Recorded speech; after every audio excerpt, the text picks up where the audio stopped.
The BBC's Jeremy Bowen has spent the day in nearby Irpin, and there are distressing details and images in his report. Russian shelling might break Ukraine's will to fight, but not yet. They had to keep moving. Until the last minute, these families had hung on. Leaving your home, even in a war, is a giant step. They're heading towards the capital, still almost untouched, but only about 10 miles away. She was as dignified as a woman striding to the park. In fact, like all of Ukraine and Russia, they are struggling into a dark future. Ukrainian troops were moving back into Irpin, and this is why its people left.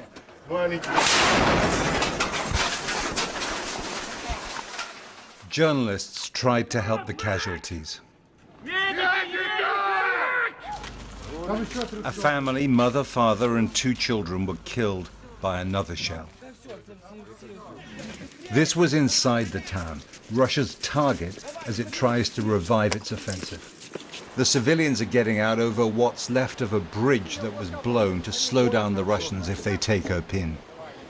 Civilians are supposed to be protected by the laws of war. Russian shells were very close. Good luck,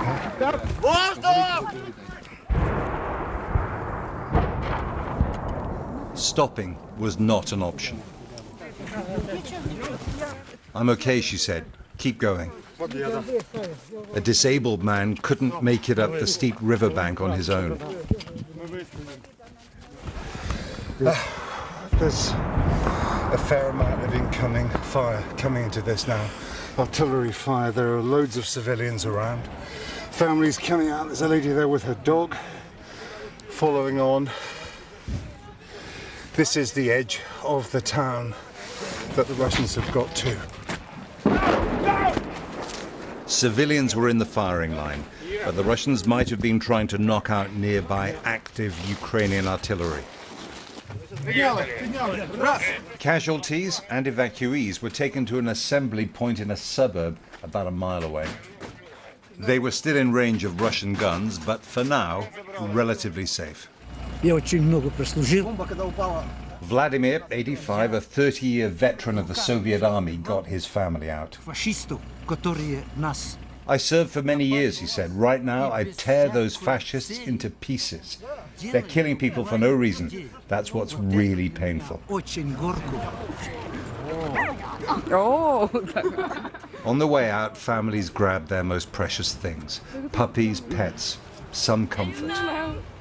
Tell me what it was like crossing the bridge and getting out. It was a miserable feeling. We are nervous. I was terrified. It was the horrible way. They moved on into the capital. This was a terrible day, but the Russian military is operating on half power. If it can build up full momentum, there will be many days worse than this. Jeremy Bowen, BBC News, Kyiv.